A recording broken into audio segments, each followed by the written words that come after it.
Hi everyone, I hope you're well. So I know it's been a long time since I don't post a video, but I've been very busy with school and of course work, both things. So let's get to the point, right?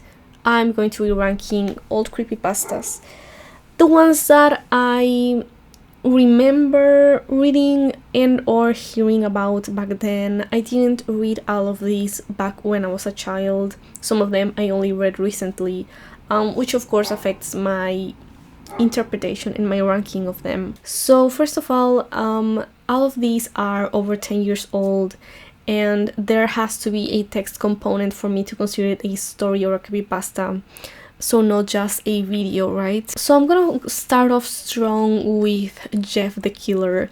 Now, I don't think it needs to be said that that picture is indeed very creepy, and I did get startled by that one, jump scared by that one a few times as a child when I clicked on links that your friends show you in middle school. What a time, right? And yeah, the picture is certainly creepy, even though I've always felt that he kind of looked like a fish. I guess it's mostly because of those eyes, right? And the mouth is also kind of fish-like, so to speak. I don't know.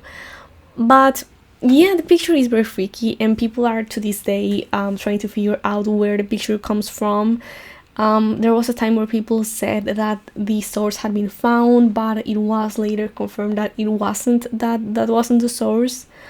So it's still a mystery to this day, and there definitely has to be the person who came up with it and who edited it definitely must know that people are looking for it, and they're just like not coming up with the information that they're behind it, right? So the story itself, I think if you have read the story, you know that it's really bad.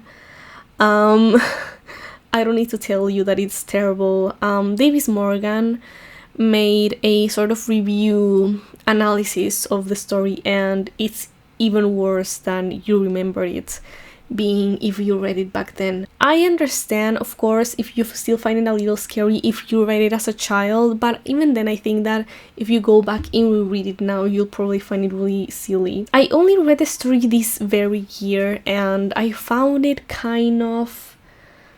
it is really bad. It is really just impossible and bad. It's probably as bad as it gets when it comes to creepypastas, in my opinion, or stories in general. It's basically about this kid who gets bullied by these stereotypical bullies who like want his lunch money or whatever, and his parents like don't pay attention to him, and his like sibling, I don't remember if he's an older brother or younger, but he gets into trouble, and Jeff wants to like take his place in juvie or something, and he gets in trouble with the police because of that, and then he stabs the children who were bullying him, and as Davis Morgan points out, a thing of bleach falls on him and it burns him, apparently giving him those scars. And even though that look on the image is like biologically impossible just from bleach falling on you, right? Like that doesn't look at all like a burn victim. But would it be more or would it be less insensitive if the actual picture of Jeff the Killer looked more like a burn victim? Because don't you think it would be kind of insensitive to be like, oh look, this burn victim is like this really scary monster, but at the same time it's like nobody looks like the image of Jeff the Killer. Anyways, it's a D tier, as you already know. Next one is Candle Cove. I think, to me, Candle Cove is basically everything that a creepypasta should be. First of all, it's short. It makes use of its format very well, and it's creepy without doing too much or like being ridiculous and like exaggerating things. I'm constantly checking the video and the audio because sometimes it like pauses on its own. It's not just a story that happens to be on the internet, right? It makes use of the internet. In this case, a forum, which isn't really much of a thing these days. but it feels quite realistic. Even the dialogue in the forum feels realistic. And in case you don't know, this fictional dialogue that happens in a forum is basically people discussing this lost media type thing. I'm not sure if lost media as a concept was even a thing before Creepypasta came about, because I feel like lost media is kind of a recent concept, but I may be wrong about that. But I do feel like what they're discussing is what we would call lost media today. So it's people talking about them remembering these really strange cartoon. It wasn't really a cartoon because it was like with puppets, right? It was a puppet show. And they were remembering how there was this strange character called the Skin Taker, and the Skin Taker was like made of bones or something. And there was this episode where it was like normal video, but the audio was just a bunch of screaming, or the characters were just screaming without any story or anything like that. And basically what happens at the end is kind of a twist that makes you wonder what even was the show, or what was even behind the show. But it doesn't tell you, it doesn't give you all the answers. And I think that's something that really helps something stay creepy, when it doesn't tell you too much, to the point where you don't have anything to ponder, you know, when you're gonna go to sleep and you're thinking about this thing. I think it helps it be creepier. So yeah, I think Candle Cove is just an absolute S tier. There's probably people who think, you know, knowing the internet, there's probably people who think that it's overrated or whatever. I don't think it being short is in any way a fault of it. I think stories in general, and creepypastas particularly, can suffer from being too long and just drawn out and becoming boring and being longer than they really need to be and just overstaying their welcome. So this is Borrasca from 2015. I didn't mention it, but Candle Cove is from 2009. So Borrasca is a very rather known, I would say, not as known obviously as like Jeff the Killer or Slender Man, but definitely a known and appreciated creepypasta. Of course, there is a lot of talent behind this story. It was definitely written by someone who already had a lot of talent when they wrote it, and I'm sure they went on to write even better things in the future. I don't really know what, you know, else they have done with their career. I do remember hearing that this person has currently like an important position in some kind of TV or movie thing. I don't really remember the specifics, but I think that this story starts off interesting, but the moment the narrator said something about this adult guy, this like gym instructor, or like, it wasn't a gym instructor, it was one of the adults, because this story is narrated by children and teenagers later on, who figure out that the adults of the town, of this mining town, well, it was previously a mining town, they figure out that the adults are kind of like hiding something, and they must be involved in something really strange and dark. And there's this place that they refer to as Borrasca, that is like this place where basically they have these legends around it, and the main character's sister goes missing when he's a child, and he thinks that it is related to the legend, or this idea, right, this myth. He mentions earlyish on this one adult. He was like a public speaker, a politician or something. He mentions like, or rather, I think one of the female friends of his mentions, oh, he's kind of creepy, don't you think? And then as soon as I read that, I was like, oh my god, I know where this is going. I hope it's not that, but I feel like I know where this is going. And unfortunately, it was going there, and it did go there, and it just went off the rails by the end, and I was like, oh my god, just end this, like, my god. I feel a certain way about horror being more about things that are disturbing, even if realistic, than being properly scary or eerie. I don't know, I think I mean, obviously it's just my preference, right, because this is my tier list. But I don't personally, I feel like there's a strong separation between something being scary or creepy and something being disturbing. And I don't feel like something being disturbing necessarily makes it scary. I know that a lot of people say things like, well, the real scary things in the world are like the real people that live among us, which is true.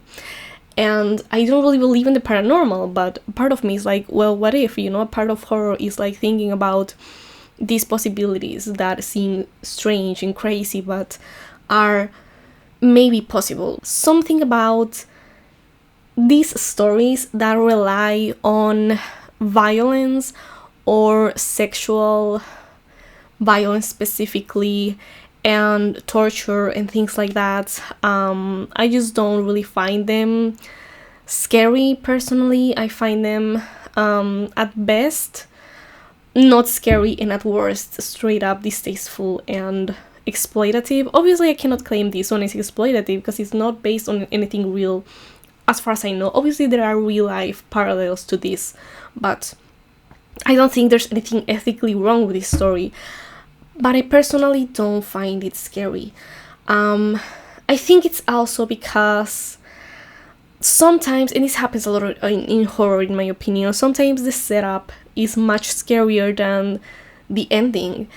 And again, I think that's because if you give a lot of information, you're kind of telling us things that are gonna help us feel less scared of something. The more you know about something, the less scared you are of it. I guess that the longer a story is, the more realistic or plausible it has to be. I have noticed that typically the more supernatural stories are shorter. I totally understand if people love this story or they think it's great. Personally, I do think it's kind of beat here. Suicidemouse.avi. This is one that actually scared me so much when I was a child, but I feel like it's nothing special in comparison to other lost episode creepypastas of today, or rather of its own time. Granted, this is from 2009, so it's even earlier than Squidward's Suicide. For example, I was really gonna say Suicide Squad, like Suicide Squid. Anyways, I think what is especially scary about this one is the audio. I always feel like audio-based things are scarier than video-based things. Obviously, images can be really creepy, but I think when your mind has to fill in the blanks, that's when you really start to overthink and get scared. I'm pretty sure I only knew about this one when it was 2010 or 2011, so I was like 12 or 13 years old. I feel now a little silly being so scared of it. I mean, of course, I was really young, right?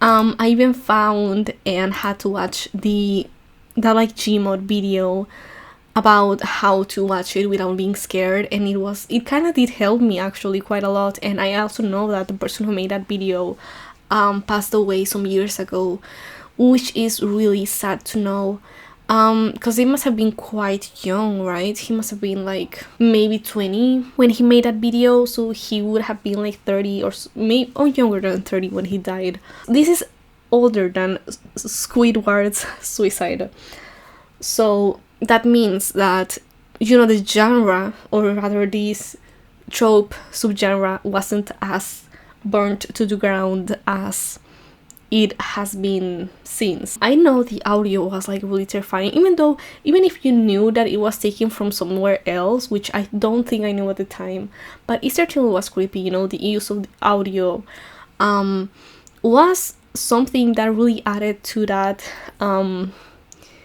eerie feeling, and I was scared. I mean, I don't know what to tell you, I was definitely scared. Of course, it's not the first cursed video thing at all. This guy finds this recording, or rather, this very old episode of like Mickey Mouse doing this and that, and apparently the guy who found it killed himself or something.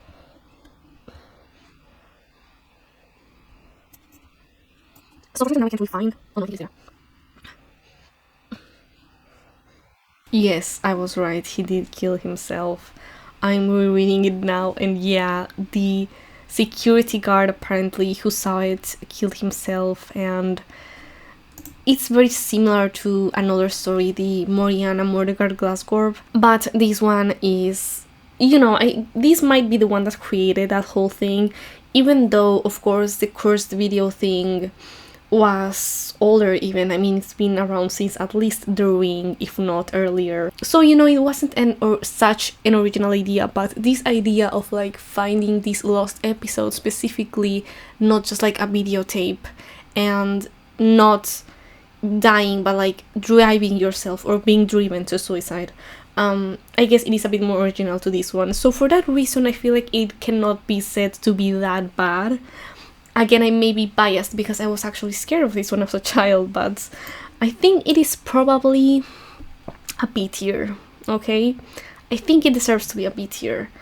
I know that I'm putting it on the same level as Borrasca, but keep in mind that Borrasca is like 5 years. Actually, it's more than 5 years. More recent. You know, it came out like more than 5 years later, after Suicide Mouse. Whereas, for example, I feel like Jeff the Killer is bad even if you consider the time, like even for its context, it's like it's just a badly written story, you know? So next one is gonna be username 666. This is one from 2008. Now, I'm torn on this one because the creepypasta and the video are two separate entities. The person who made the creepypasta basically didn't really add anything to it. They pretty much just described the video itself, and it's possible, I think, that without someone writing down the creepypasta and adding the video to it, maybe we wouldn't have known about this channel, and maybe a lot of us or most of us wouldn't have heard of it. The video itself is amazing. I think if you have seen it, I think you know how original, how creepy it is, and how it's also a bit nostalgic because it's using this layout of like the old YouTube, you know, back when you could like add a background to your channel and like customize it in different ways, and he used that to the actual video maker used that to his advantage to make this video in which this like creepy user, almost like a paranormal entity that was like reaching from the screen. But again, the creepypasta itself did not really add anything, and in a way you could almost argue that it was plagiarism. And obviously plagiarism is very difficult to call as such in these times and on the internet, because people just kind of, you know, we kind of lived in a way in which these things did not really belong to anyone. A lot of these creepypastas actually were, we didn't even know the authors, and you could also argue that it made it scarier to not know who wrote anything, and it also made it more easy to folklorize, right, to make it into urban legends, basically. Yes, I think that's why I'm a little torn on this one, because the video itself is S tier, but adding it into a creepypasta randomly for no reason is kind of C tier. I'm gonna like take a hybrid between both of them and say A tier. I realized that I forgot to talk about the actual story. So basically the creepypasta itself refers to this one video, which is the one that I was mentioning, and it talks about how if you try to find the username 666 on YouTube, you will not find it. It will tell you that it's been deleted or it has violated YouTube's guidelines or something. If you refresh it quite a few times, you will finally come across the username 666 channel, back when YouTube layouts could be like customized and you could have a custom picture on your background. I don't remember if it could be animated, if it could be a video or a GIF or something. And I think if you were like 11 years old when you saw that, you probably were freaked the fuck out. And I know I was, because I was definitely super young when I saw that for the first time, and I know I was freaked out. Like, I probably thought it was real. I don't really remember my reaction back then, but I probably thought it was real and I was like freaked out. I don't remember if I tried to search it, probably not. Abandoned by Disney is a story from 2012. So the story is about this person, and I think this is something that I appreciate a lot about this story, that it's actually pretty solidly grounded in quite a lot of reality. Because it starts off talking about how there's been these projects by Disney that have quite literally been abandoned, right? They've used and they bought and used these huge lands to make right for development for them to use for parks. But they figured out that they couldn't really do it, so they just abandoned the place and left everything there, and everything was just like left to rot. And based off of that, he talks about this specific place where the narrator goes to explore, and he finds a bunch of really eerie things, including this photograph, this like negative photograph of Mickey Mouse. This is a very interesting inversion of my usual issues, I guess, with horror stories, in which I actually think the beginnings of the story are not quite as interesting as the ending. And I appreciate those addendums that he had of the story, because I feel like that does actually add a lot of spookiness, creepiness to the story. You have probably noticed that I'm not really giving you spoilers for the stories, because I feel like describing the stories is, there's a lot of channels that basically narrate the whole story or summarize the story for you, so the focus here is just to rank them, right? The first part of the story comes off as a little silly to me. The negative of Mickey Mouse, and I don't know, I just don't really find it scary in any way. The general, most of the story I don't really find scary. I think the scarier parts, or the more interesting parts at least, are towards the end of the story. So I think because of that, it can be considered either A or B. I think I'm going towards B tier, because I would reread it, even though it's somewhat on the longer side from what I remember, but I also don't think it's like an absolute masterpiece. Next one is Slender Man, and I do think it's a little odd to include it here, because I do know that it's like this really iconic creepypasta character, but I'm kind of breaking my own rules here, because as far as I can tell, there isn't a canon text of Slender Man. I mean, I know that he started with this contest on Something Awful forums, and someone made those edits of those photographs, and they are a little creepy. Frankly, I'm gonna say this straight off the bat, like, I've never found Slender Man to be that creepy. I'm pretty sure that the canon of Slender Man is actually those photographs, so there isn't really a text that like explains the lore from the author's point of view or anything like that. The lore is really what people have made from it, and that's another thing that I do appreciate from Slender Man, that a lot of people have kind of added their own spin on it, making games, making YouTube like not even mini series, but like full on series about it. I actually watched Marble Hornets for a little while, but I do have to admit that there's something really original about the images of him, those original, right? Those first images of him, having him in the background, and his lore was basically just footnotes on these photographs. And I guess in a way it was kind of like meant to be interpreted by people, right? I'm guessing the author probably didn't really mean it to end up the phenomenon it ended up being, but that's the internet, or at least that was the internet back then. I can see why people were so fascinated by Slender Man, but personally I never clicked with it. I think not really for similar reasons. I don't know whether to have it on A tier or B tier. Feelings wise, it is closer to B tier, but there's already a lot of them, and I just feel like the quality of all of these media that was made based on him and inspired by him is kind of superior to the B tiers, so I'm gonna have it on A. Next one is Russian Sleep Experiment. This is another one where the concept and also the pictures are scarier than the story itself. I think I can appreciate that the author had made sure to have this plausible concept to base the story on, right? Because human experiments were indeed quite common during World War II. It's not that crazy that someone would make an experiment revolving around sleep and being able to stop sleeping. I think the story starts off interesting, but because it started off so grounded in reality, even if it was based on this war context, the ending of the story just seems really out of the blue and really exaggerated and dramatic, over dramatic really, and to the point of being almost a little corny. It's not the worst at all. It's certainly not the worst creepypasta, but it had more potential. Maybe the ending was rushed, you know, maybe the writer didn't really know how to end it. It's gonna be a B tier. Okay, so next one is Dead Bart, and I don't know that I have a lot to say about it.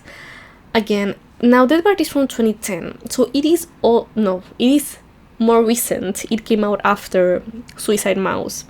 And again, it is a similar concept, refrying of this concept of like this innocent thing being turned into this wholesome thing, being turned into something horrific, right? Which was again already done by Suicide Mouse and probably done by others before that. So I feel like I can't really give this one that much the benefit of the doubt, because I knew about that part even back then in like 2011 or so.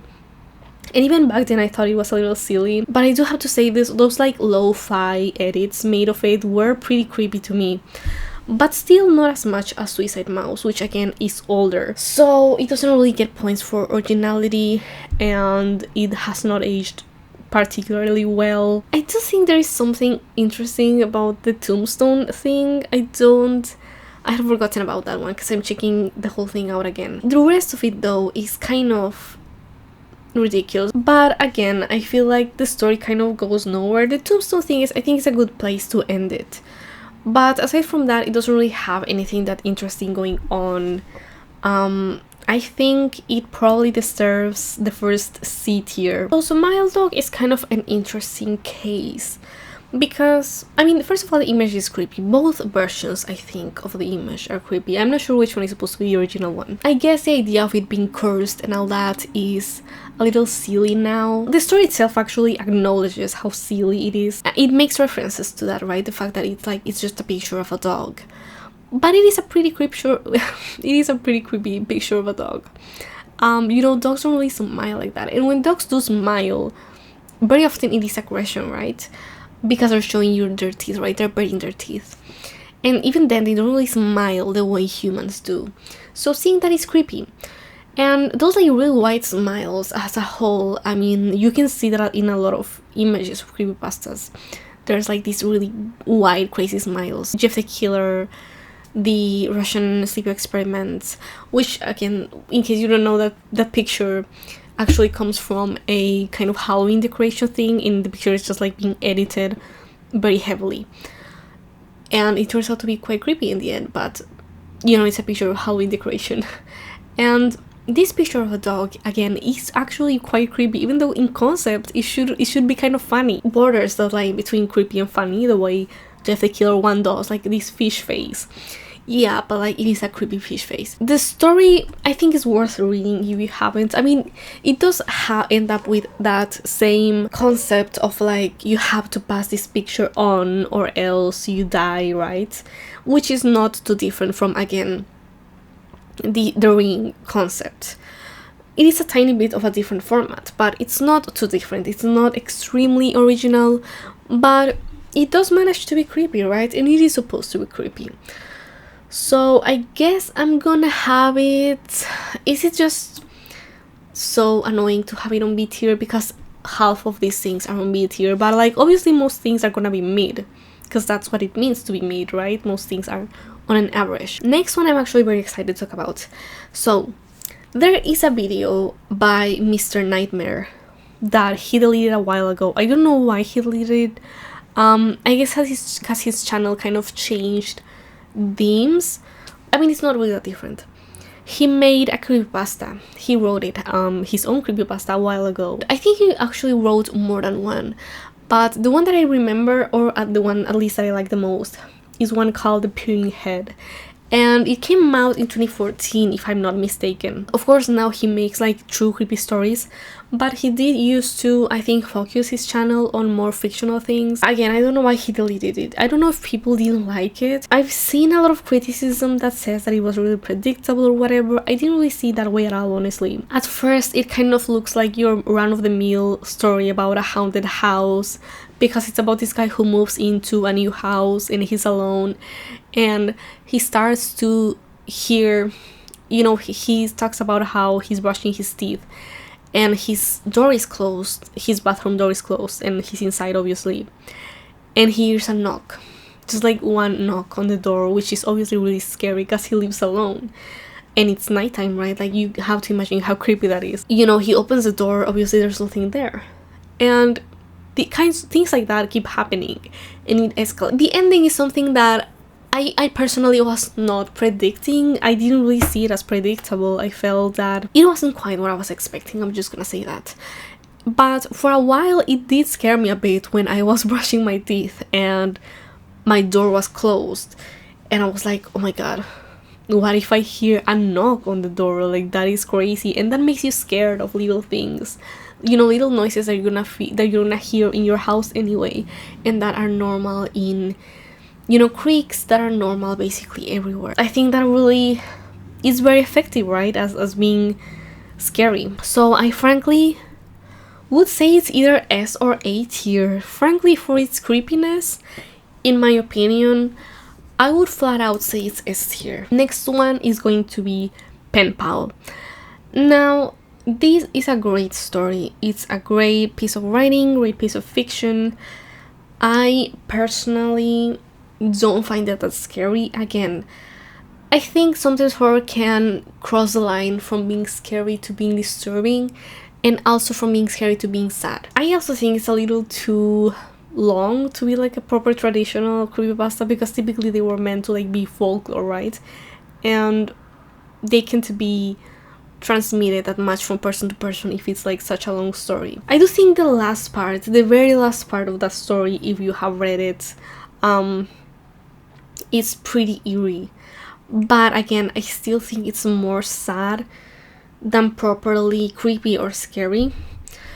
In case you don't know, the story is about this, well, he's a teenager, I think, at this point, but it starts when he's a child, and he's, I think, in kindergarten, and they kind of like make pen pals with people, and he gets this adult man or something, and he starts to stalk him. I mean, I laugh because it's kind of like, it's such an obvious safety issue to do that, right? But this man starts to stalk him, and it seems that he's constantly trying to harm him through the other people in his life.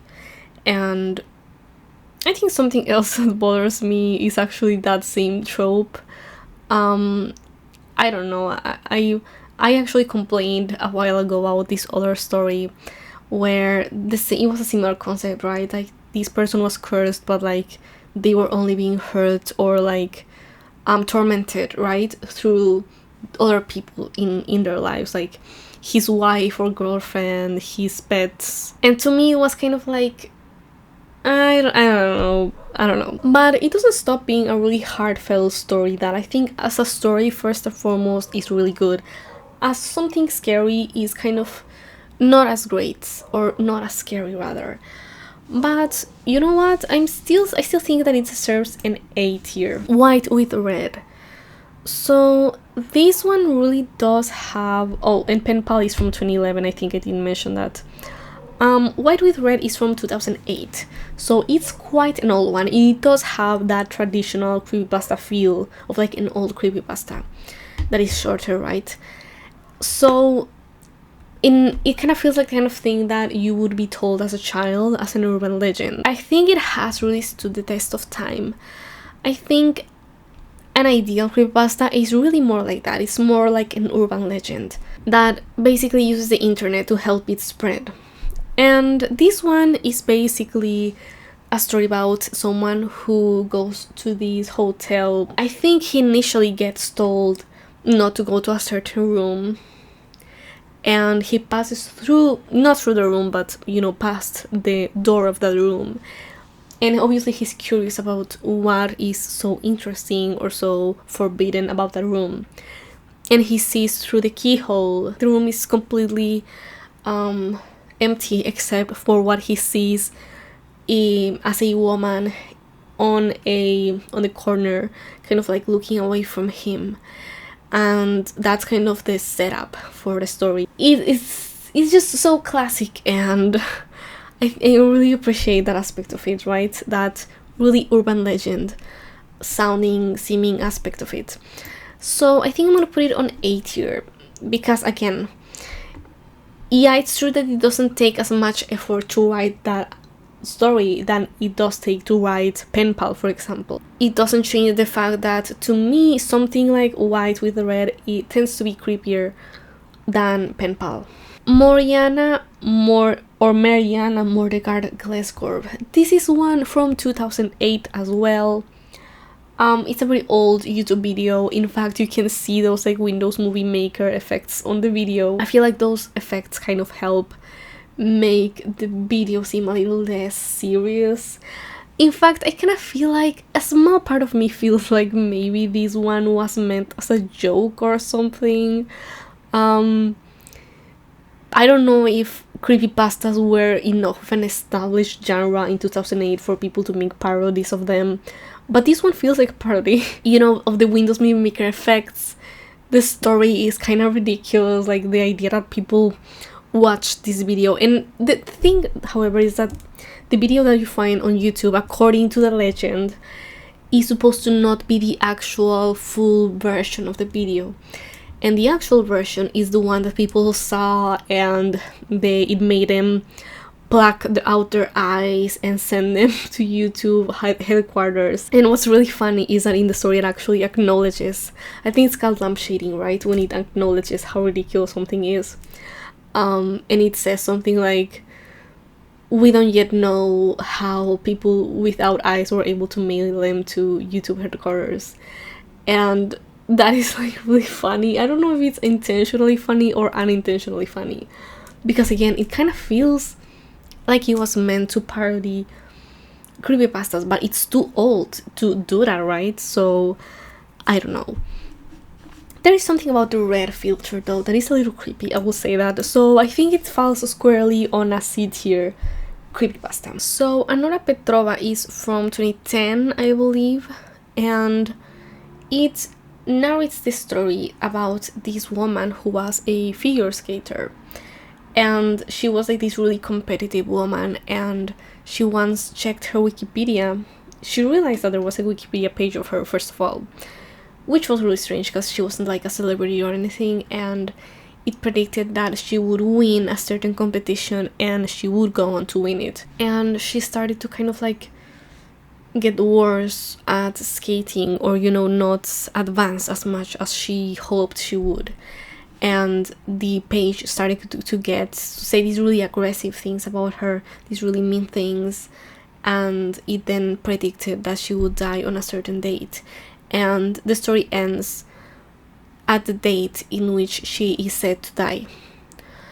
So I think the story is really interesting.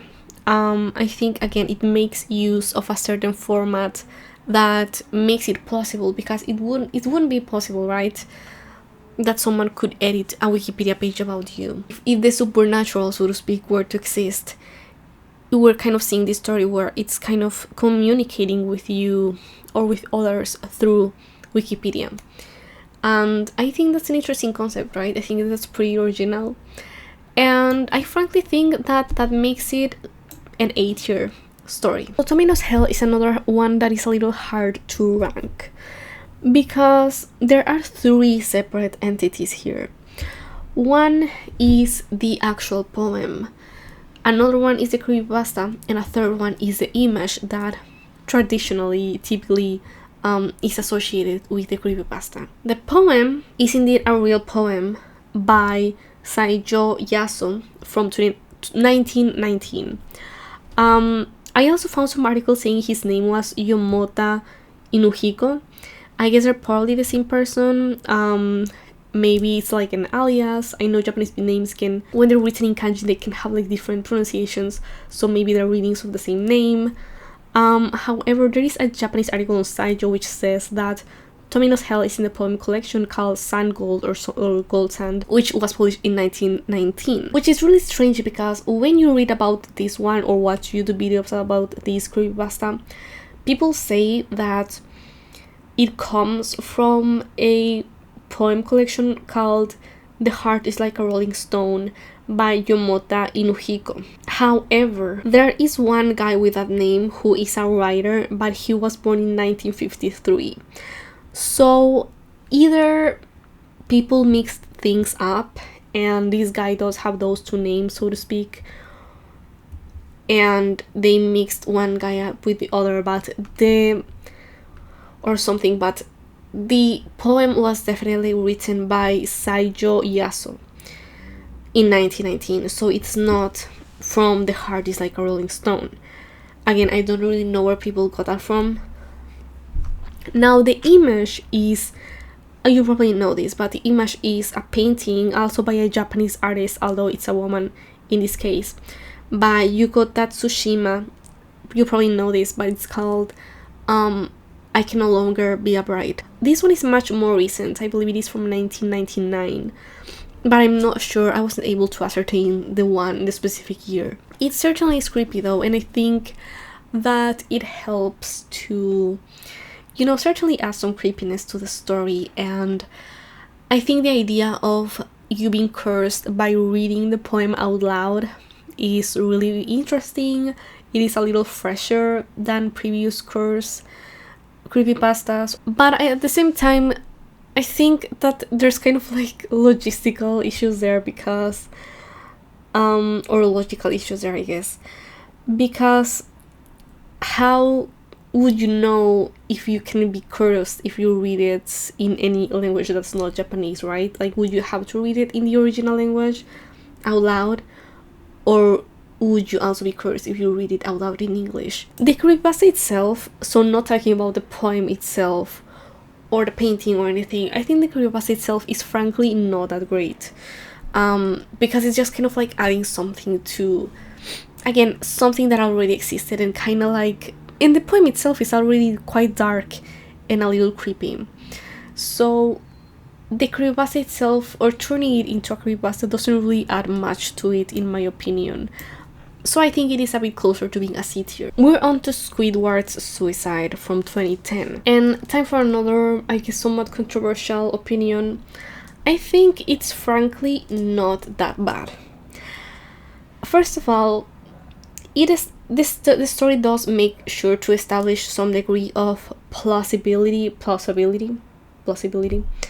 It makes itself somewhat plausible, like, oh, I was here, I found this, we were looking at this and kind of like fucking around, and we noticed these weird things. Now, obviously, if you stop to think about it, it becomes ridiculous because none of it could possibly happen. It does establish this context of people making, the animators or whatever, like making joke animations, right? Like making joke things just to pass the time, and like fake title cards. The idea of a few like disturbing things flashing for a few frames, I think, is a little creepy. I've always had this feeling that our minds are able to see that something is wrong before we can actually make sense of it.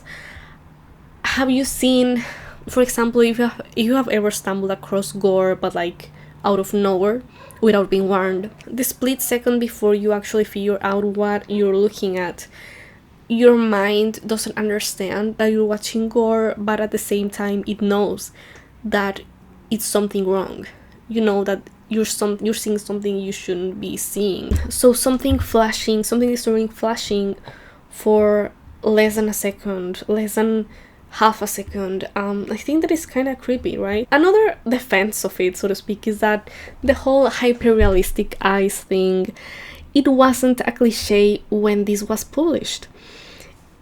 It is probably made it popular and made other people copy it. I'm assuming, of course, that this was the first creepypasta to use that cliche trope of like bloodshot, hyper-realistic eyes or whatever. Yes, now it's stupid, but back then it was probably fresher. But the dead children thing is like, you're doing too much. I agree. I do think the picture associated with it is pretty creepy. And the writing, like in terms of grammar, is not as bad as Jeff the Killer. So, and I feel like the story doesn't take itself as seriously as Jeff the Killer as well. I feel like the story itself is just, I don't know, it's not quite as self-serious as it. So I feel like it's one step above it. I feel like it's a C tier. I mean, don't get me wrong, I don't think it's a masterpiece by any means. I just don't think it's quite as bad as Jeff the Killer. And I feel bad for putting it all the way down on D tier. There probably are other creepypastas that deserve a D tier. I guess they're ones that I haven't come across, or they're ones that like come from fandoms that I'm not really familiar with, so I haven't really come across them. I haven't really bothered to read them. So next one is The Portraits, a creepypasta from 2010. This is one of those really short ones again. This is different from the rest, in which I actually heard about this story before I actually found it online. In fact, I was surprised to find that it was an actual creepypasta and not an urban legend that was older than the internet. Because it does feel like an older urban legend rather than a newer thing. It doesn't really make use of the internet or anything like that. So basically the story is about a person who gets lost in the forest, or they get kind of trapped by the rain and they have to like find somewhere, some kind of shelter really quickly. And they find this little cabin. I mean, I'm just gonna tell you the full story because it's so short. It is probably the shortest story out of this. So he finds this cabin and he gets inside, right? And there doesn't seem to be anyone in it, so he feels rather comfortable just sleeping there somewhere on the floor. And he's like, well, surely whoever lives here must understand that, you know, I kind of have to find somewhere to dry and sleep, because he would die out in the elements, right? Because he can't find his car and such. Now when he gets in, he notices that there are these paintings of people, right, like on the walls. He feels kind of creeped out by them because he feels like he's being watched by these paintings. But at the same time, he's so tired and he needs to sleep, so he just ends up falling asleep anyway. The next day, he wakes up to find that those paintings were actually windows. So yeah, that is a story that I actually like telling people who haven't heard it, because it is like such a strong plot twist, right? And I just, it's a short one, it's easy to remember, it's easy to tell people, it's a very, I guess, cut and dry urban legend type thing. So I appreciate it again for that same reason. So I'm gonna have it on 8 here. So this one I'm just gonna read it out loud because it's really, really short. Last week, I drove to a nearby town. The place was surrounded by tall hills and mountains. You could have a very pleasant hike down any of the numerous trails there. I was climbing one trail when I saw what looked like a silver box. When I approached it, I noticed it was a digital camera. It was a 3.3 megapixel PowerShot S20. Slightly scuffed, but otherwise fine. It drained the next day, so I was really lucky to get there when I did. When I got home, I saw that it had 300 megabyte hard drive inside. This must be about a $250 value, folks. I pity the fool who dropped it so carelessly. Anyway, just wanted to share the pictures it contained. Now, the pictures are indeed quite creepy. I think I'm gonna show them to you one by one. And I think I like this one so much because, yes, there is text to it, but obviously, basically, this whole story is the actual images themselves. You can see how they're, you know, these really eerie, kind of like urbex type pictures, like the kind of pictures that you would take if you were doing urban exploration. Let me see if I can do it like full screen. There's definitely a few of them where people say that you can see something at some points. Let me go through it. This one is definitely creepy. I think something about it is creepy because you have this feeling that you are going to find something. Now, this one does have a person. You can see that there. There's definitely someone there. And it's kind of like almost hidden there. Like almost like the person who took the picture didn't notice that there was someone there. That definitely makes it scarier. And the pictures that don't have anything kind of have you like looking for something there. I think it kind of reminds me as well of those like screamer gifs that are like when you see it and they will like show you a creepy picture that like jumped out at you. Even if there was no audio, that would still freak you out. I don't remember again which ones had something going on in them, so I'm just gonna like look at all of them. But they're all creepy again. Like even the ones that like have nothing going on, I guess it's just the fact that it's really foggy and it's lonely. Like there's no one there, or at least there shouldn't be anyone there. they're all really creepy. Again, more pictures. Some of them are shaky as well. I don't know if the person, I don't even remember if the person reappears in any of those other pictures. Maybe there, right? That kind of looks like a figure. Oh, here again. But like, that's so hard to see. Like, you can barely see like a person kind of there.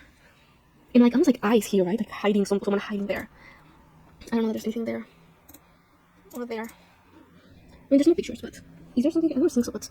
And there's like a hand, this guy's hand. Or is it the one to the picture? Oh my god, and there's someone there. I forgot about that one. That is creepy. And that kind of blur almost makes it look like he's running, right? But like, why would you blur taking pictures when you're running away from someone? Like, that would slow you down, definitely. I think it's a good story. Again, this is not really text-based, so it's not really a story as such, but it is telling a story through pictures. I don't know if it's A or B, to be honest. I'm gonna say it's A tier, because the pictures themselves are good enough, I think. Here we have the strangest security tape I've ever seen from 2012. This is basically a story about this, like, time loop that the narrator is in, and that this person seems to be controlling. This other person, not the narrator. He talks about, he basically lives, or rather he works in a gas station. His boss orders him to keep tabs on this guy who is the other employee, so his coworker, because he seems to be stealing gasoline. But then he realizes that this person almost seems to be able to control time or to create a time loop, but it's also possible that he doesn't have anything to do with it. I mean, if you read the story, from what I remember, it's not quite so black and white, it's not so obvious. He surveys through a live feed the whole time, and there's like this repetition, right, of the same customers coming, saying the same things, buying the same things, and it seems that he, the coworker who is suspected of stealing, like, he's outside of the time loop, and that reason, that kind of makes him suspect, that kind of makes the main character, the narrator, suspect that he is in on it, or that he controls it in some way. He then finds something else about it, which I feel like the ending of the story is kind of what makes it not as interesting as it could have been. Again, sometimes you add too much information and it makes the story less creepy, less mysterious. In this case, I do think that it helps explain the phenomenon to a degree, but I also feel like maybe some of the dialogue was a little cliche. For example, there's a point where the FBI agents say something like, "We have another one," in reference, I guess, to the time loop phenomenon. But why would they say that in front of the narrator, right? Like, why would they don't really ever tell you anything. They won't give you any information of any kind. I mean, cops barely want to tell you anything, right? Anyways, point is, I think a few bits of it are not less than perfect, but it's overall a pretty cohesive, rather logical, while also being, I don't want to say realistic, because obviously it's about this supernatural phenomenon, but it's actually quite realistic in the way that people, for the most part, in the way that people react, the way that people feel about the things, right? The main character wants to understand what is happening, and he's starting to suspect this guy, but we don't know.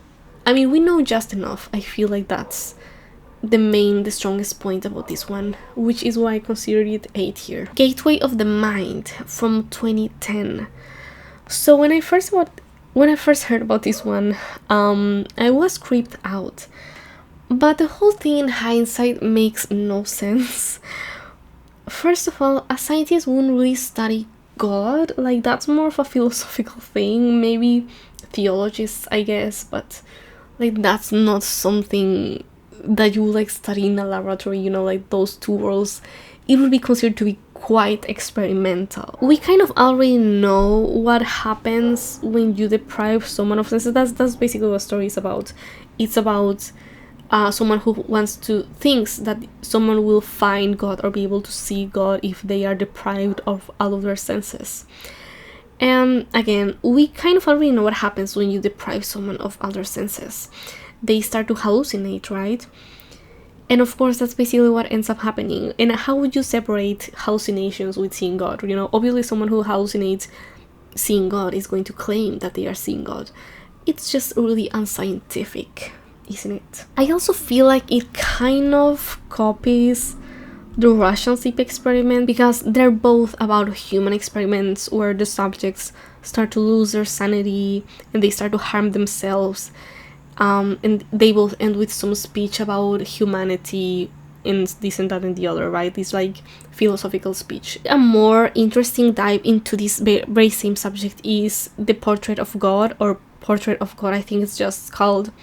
It's a short horror film that you can find here on YouTube. It's only like 5 minutes long, and I think it's really good. But anyways, the creepypasta itself, I would say, is C tier. So we're gonna end on No and House. This one is more of a, I guess, honorary mention, because I didn't really finish reading No and House. I couldn't do it. This story is basically about this narrator who gets told about this No and House. Basically, it's kind of like a haunted house where, I mean, I don't think it's told to him as a haunted house, but like the idea is that you go through each of the rooms, and if you finish, you get $500. And there are 9 rooms.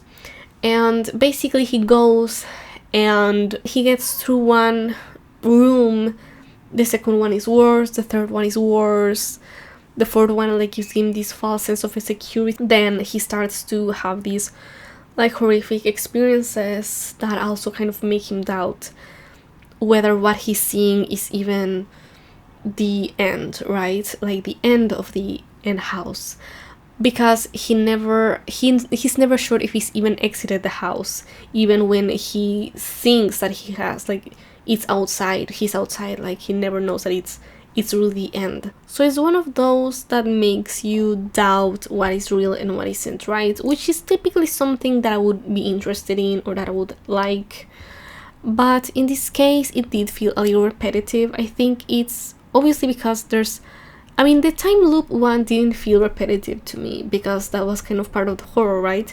But in this case, it was like, how many times can you go to a room where like you see your loved ones and you have to kill them or something, but you don't know if they're the real loved ones or like something else? It just gets so extreme so quickly that you're like, you can't really do much more than this. And it doesn't do much more than that. It kind of stays there and just does the same thing over and over. And he does mention that his friend is a heroin addict at the beginning, so a part of me is like, well, maybe the point is to say that addiction kind of like hurts everyone, including your loved ones, right? Or like you have to get through those points of hurting your loved ones in order to like get through it or something. I don't know. I just thought it was way too long. If it had been a shorter story, I think I was disappointed by it in a sense. The same I was with Borrasca. The more I read it, the more I was like, okay, there's nothing else here. Like, you made your point, just like, you can end it here. I think some writers don't know when to end their stories, and they just keep going and going when they really have much more to add. So I would say, frankly, No and House is also a C tier. And that is my ranking of creepypastas, older creepypastas. I wanna make an addendum here, because I actually do remember that through David Morgan, or is it David Morgan? Oh my god. His channel I found as well, Arizona in 1999. And I thought that they were both what I would say is closer to a B tier. I feel a similar way to him. That about both of them, I would say, I think 1999 maybe overstays its welcome. It tries to kind of change things in the end, kind of make things into something that it is. The whole satanic thing, I don't know, satanic things never scare me much. Obviously if you show me like a horrible creepy picture and you tell me, oh my god, this is a demon, I'm gonna be like, oh my god. I feel like the idea is a little ridiculous. Arizona, I feel, again, I think it's a little too long. Maybe some bits could have been shortened, maybe not necessarily the end, but I do like the idea of there being something like in the basement of a random gas station. Those places, those like random abandoned or like close to abandoned gas stations are always a little creepy. And I think it's interesting that somewhere we thought of like, oh my god, what if there was a monster or something horrific on like the basement of one of those places, right? I hope you found this video interesting, entertaining in some way, and thank you so much for watching, and I will see you in the next one. Bye.